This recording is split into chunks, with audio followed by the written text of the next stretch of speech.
Isaiah Robeson,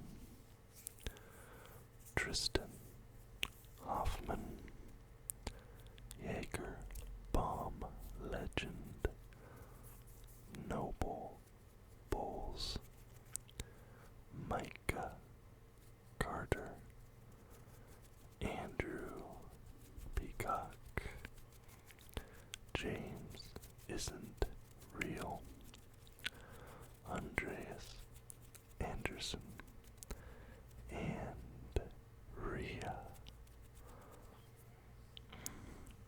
Or maybe Raya. Today, I'm going to be quizzing you.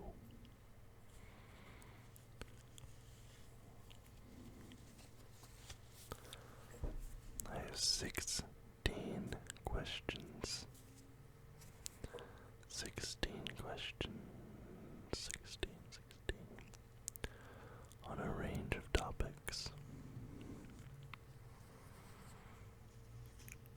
Varying degrees of difficulty. So I'm going to ask you the question. Wait a few moments, and then give you the answer. If you decide to play along, I do hope that you will participate on the honor system. Let me know how you did. Otherwise, sit back, relax, and try and drift off to sleep. First question.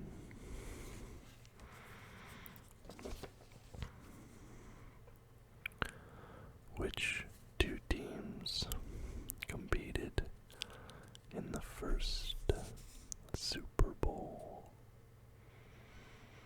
Now this is back when the NFL played against a rival league, the American Football League, and the winner of each league played each other in the Super Bowl. To have your answers locked in, I'll read the question one more time. Which two teams competed in the first Super Bowl? The answer: the Green Bay Packers and the Kansas City Chiefs. If you're an NFL fan, perhaps an easy opening question. If you're not a sports fan, perhaps not as easy. Next question.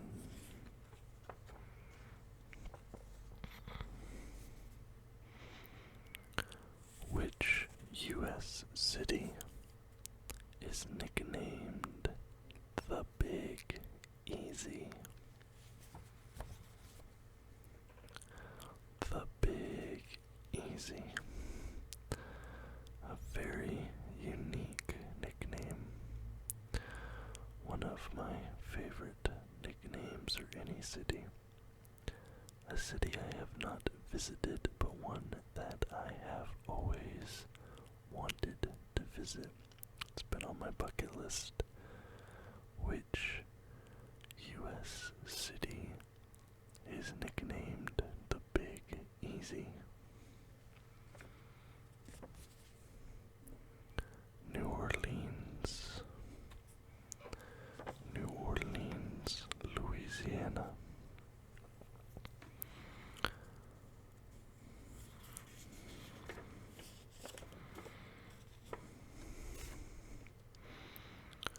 Who painted the ceiling of the Sistine Chapel?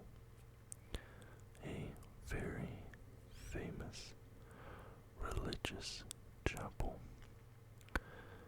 World famous World Heritage Site. Millions of people go here every single year, many of whom are not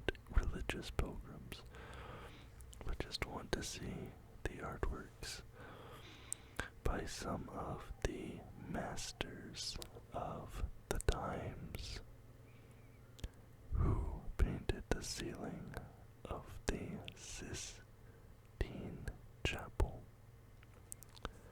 The answer is Michelangelo. Michelangelo.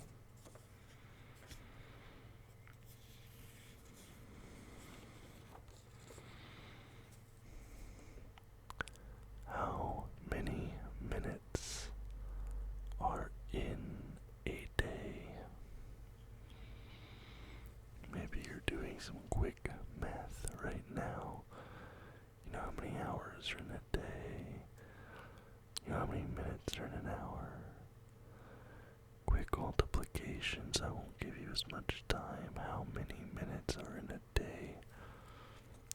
3, 2, 1, 1,440. When you read it like that, it doesn't really seem like all that many, does it? 1,440.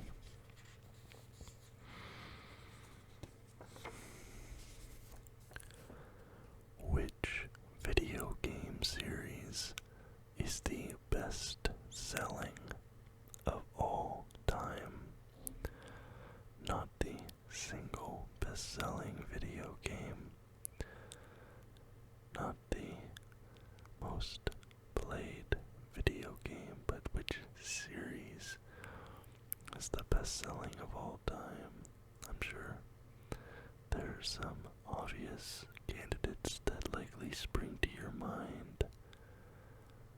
Which video game series is the best-selling of all time? 3, 2, 1. Tetris. Tetris takes some people by surprise, I think, when they learn this fact. Let's get another geography question, shall we? What is the capital of Norway? I've spoken many times on this channel about my desire to go visit Norway.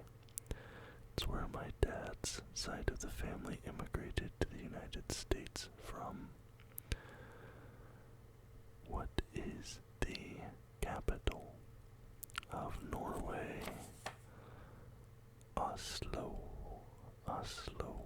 One of those unique cases where the capital of the country is also its largest city. That's not always the case.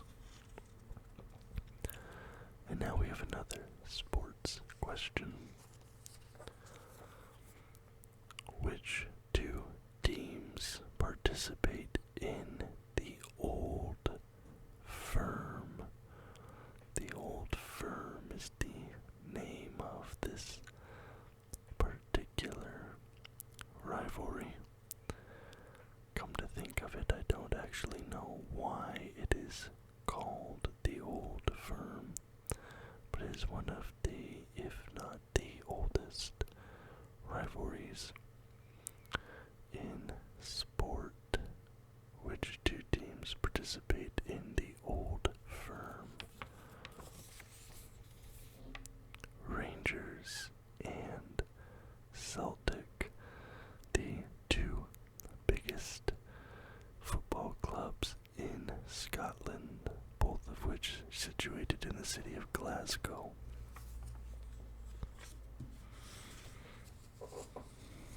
Okay.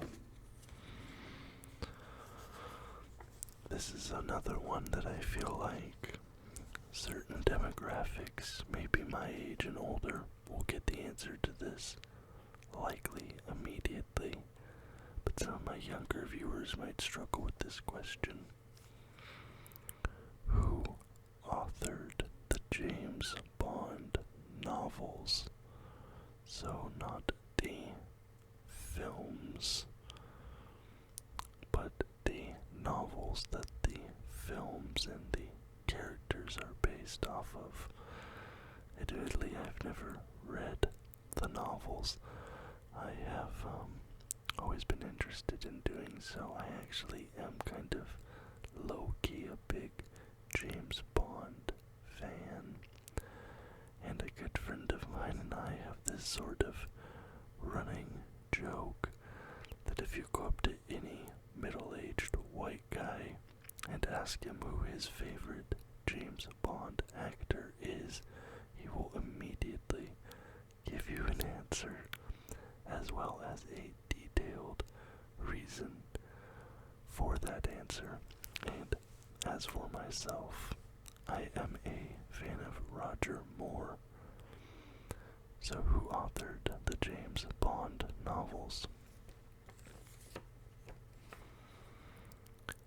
Ian Fleming. Ian Fleming.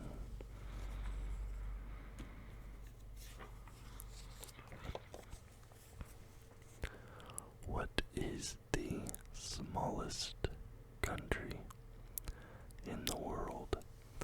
Now, this is only for officially recognized countries. There are, of course, things like micronations and things like that, but they are not universally recognized by multiple other countries or international bodies. So, there are many contenders here, but what is the smallest country in the world? Vatican City, of course, home to the Catholic Church and the previously mentioned Sistine Chapel.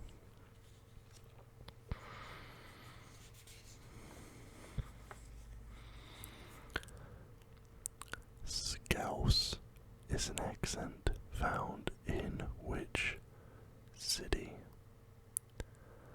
Scouse is an accent found in which city? I think nowadays, thanks to the advent of social media and the popularity of the Premier League, more people outside of this country will know what Scouse is or what Scousers are. But I think perhaps even a decade ago, this question would have stumped quite maybe a majority of people outside of the United Kingdom, because Scouse is an accent found in the city of Liverpool in the United Kingdom. And a little fun fact about me, I almost studied abroad in Liverpool, the University of Liverpool, just about a couple kilometers away from where Liverpool, the Premier League team, play. But unfortunately, there is this little thing that happened in 2022, which derailed my plans to go study there.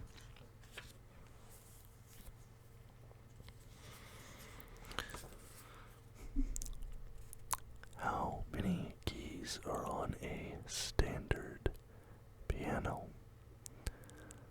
We're of course talking about a classical piano, not a keyboard, not a MIDI keyboard, not an organ, anything like that, but just the standard keyboard that you think of, the standard piano that you think of when you think of a piano. How many keys? Now what's funny is, I know this explicitly because I have a knack for a particular arcade game based off of pianos, and it's seeing how many keys you can hit in the time limit, and it's named after the amount of keys on a keyboard. That's the name of the arcade game. And I can walk into any arcade in the entire world. I don't care where it is. I don't care how many people have played it.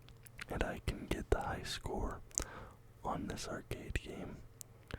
Don't ask me, it's just a skill I have. I regularly score 130 or 140 or more keys, where most other people on the leaderboard are in the mid to high 90s.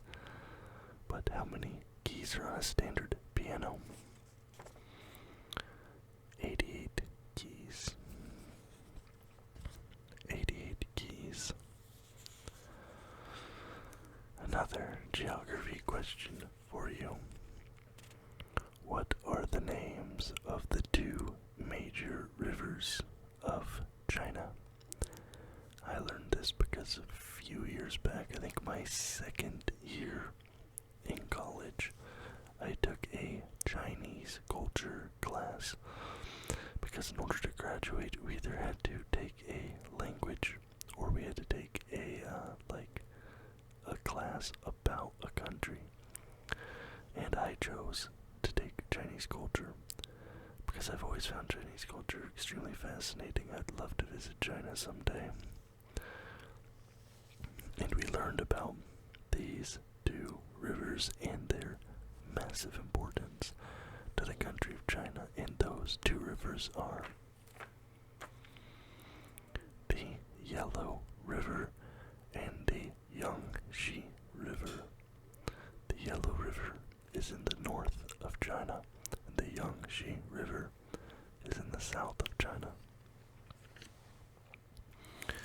Now, this is a very interesting sort of pub quiz question. At the moment, it might not be a big stumper, but I think in a few short years, this will be a forgotten fun fact. Who was Prime Minister when Queen Elizabeth II passed away? And of course, here I mean the Prime Minister of the United Kingdom. Don't try and give me, oh, well, they were Prime Minister of Canada or whatever else. No, the United Kingdom. Who was Prime Minister when Queen Elizabeth II passed away? Well, that would be the woman who was beaten by the lettuce, Liz Truss. Like I said, at the moment, I think a lot of you could have gotten this one right. But maybe a decade from now, when Liz Truss and our extremely short-lived time at 10 Downing Street is nothing more than a distant memory in most people's minds, I think many people will guess that either Boris Johnson or Rishi Sunak were in office when Queen Elizabeth passed away. Just a few more questions left. Who has won the most Academy Awards? This is a very interesting question to me. This is a man that I have always revered and respected. Made a lot of things that I hold very near and dear to my heart, as maybe dorky and stupid as that may sound, but who has won the most Academy Awards? That would be Mr. Walt Disney. Famously, when Snow White and the Seven Dwarfs won an award, he was gifted an Academy Award which was designed with 7 miniature awards standing on the steps around the regular-sized award. I can't think of any other uniquely designed awards that have ever been handed out by the committee, except for that one.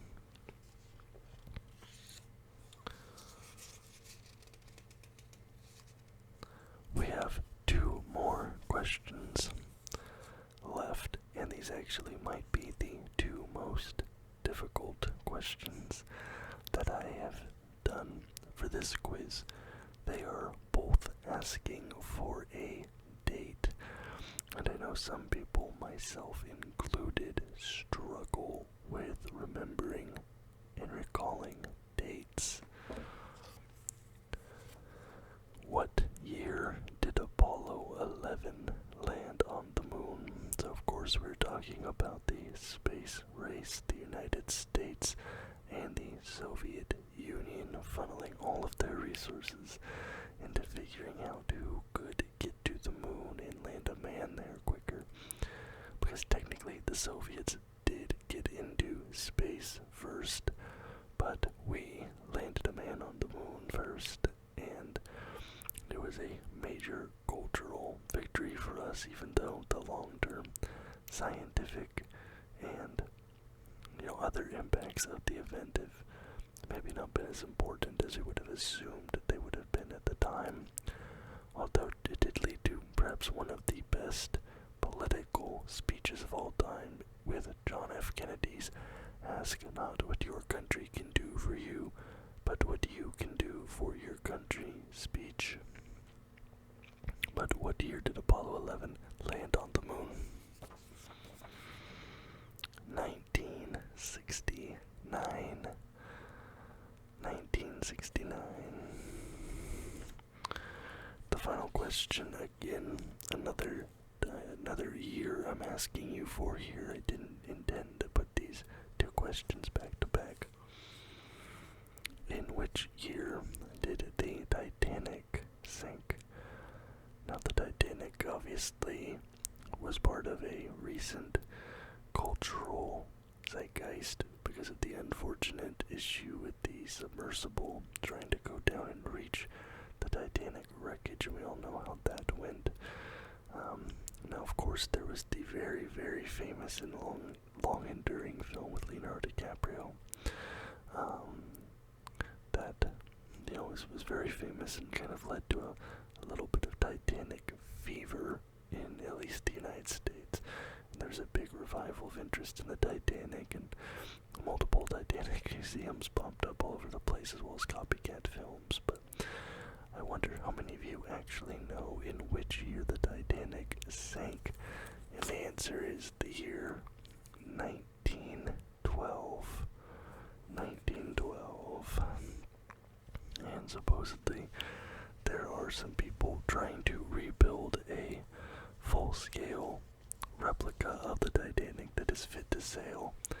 And I'm telling you right now, I would not be caught dead on that ship. So let me know in the comments down below, how did you do on these questions? I'd love to hear your feedback down below. But if you did enjoy the video, please give a thumbs up and subscribe to the channel for more content just like this almost every single day. If this video gets a good response, I will do a sequel with some different questions here, another 16 questions. But until next time, guys,